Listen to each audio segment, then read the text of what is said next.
Question पूछा कि कठिन से कठिन काम को भी आसानी से कैसे कर सकते हैं। इसके लिए बस एक वर्ड यूज करना चाहता हूं, कंसिस्टेंसी।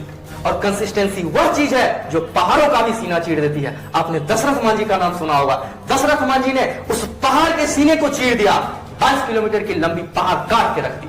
क्या ये संभव था? मैथ और फिजिक्स को हर विषय से बहुत डर लगता है, तो उस डर को किस तरह से दूर किया जाए? पहला बात तो आपने ये कहा कि मैथ और फिजिक्स से डर लगता है। बहुत डर लगता है, बहुत डर लगता है। मैथ और फिजिक्स छोड़ दो फिर। मैं तो यही कहूंगा, अगर तुम्हें डर लगता है तो फिर छोड़ दो। मजबूरी में पढ़ना क्यों पढ़ना। लेकिन अगर तुम्हारे अंदर पढ़ने की इच्छा है और अगर पढ़ना चाहते हो तो उस वरदराज की कहानी याद करो। रसरी आवत जाते सिल पर परत निशान। प्रैक्टिस करोगे मैथ का, प्रैक्टिस करोगे फिजिक्स का, तो जो चीज तुम्हें समझ नहीं आ रही है वह चीज भी तुम समझने लगोगे। डर तो ऐसे खत्म हो जाएगा। हम खड़े होकर आसमान छूना चाहते हैं, हम खड़े होकर आसमान छूना चाहते हैं, शर्त यह है कि पांव जमीन पर हो। नमस्कार, केवी स्टूडियो के इस खास मुहिम कहता बेगूसराय बढ़ता बेगूसराय में आज हमारे साथ अभिषेक जी हैं, जो एक मोटिवेशनल स्पीकर के तौर पर हमारे बीच हैं। तो आइए जानते हैं अभिषेक जी की कहानी और उनसे मोटिवेट होते हैं हम लोग। सबसे पहले अभिषेक जी हम चाहते हैं कि आप अपना परिचय स्वयं दें।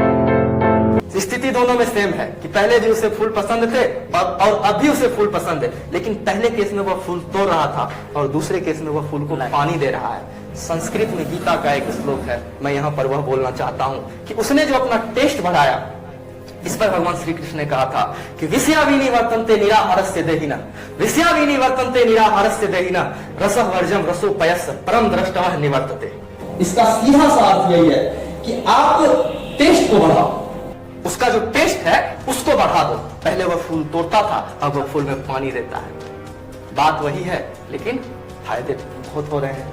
चलिए आगे बढ़ते हैं। सर, आप मोटिवेशनल स्पीकर हैं, तो सबसे पहले तो अपने बारे में कुछ बता दीजिए कि हम लोग भी जान सके कि अभिषेक जी हैं कौन। तो सबसे पहले मैं अपने बारे में यह बताना चाहता हूँ कि मैं एक ग्रेजुएट हूँ।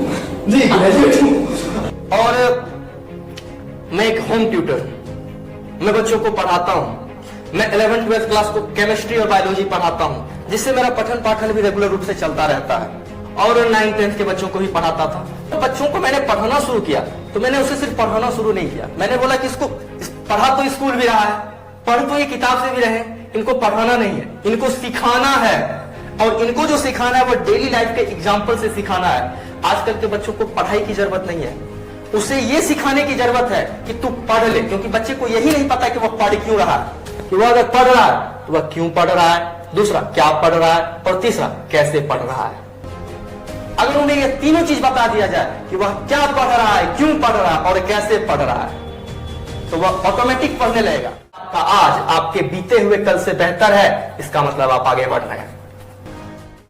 हाँ सर, सुने हैं कि आप कविताएं अच्छी लिखते हैं, सबको सुनाते भी हैं। कुछ कविताएं चाहते हैं कि आप सुनाएं दर्शकों को। हम बात यही से करते हैं, शुरुआत यही से करते हैं।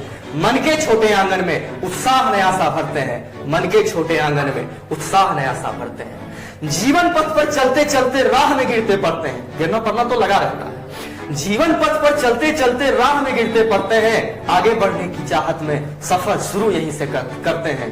कहते हैं जब जागो तभी सवेरा। अगर आप आज जगे हैं तो आप अभी से चलना शुरू कर दीजिए। राह में कांटे बहुत होंगे, घोर तिमिर का साया होगा। राह में कांटे बहुत होंगे, घोर तिमिर का साया होगा। हम आस का दीप जलाकर अंधियारा दूर भगाएंगे। हम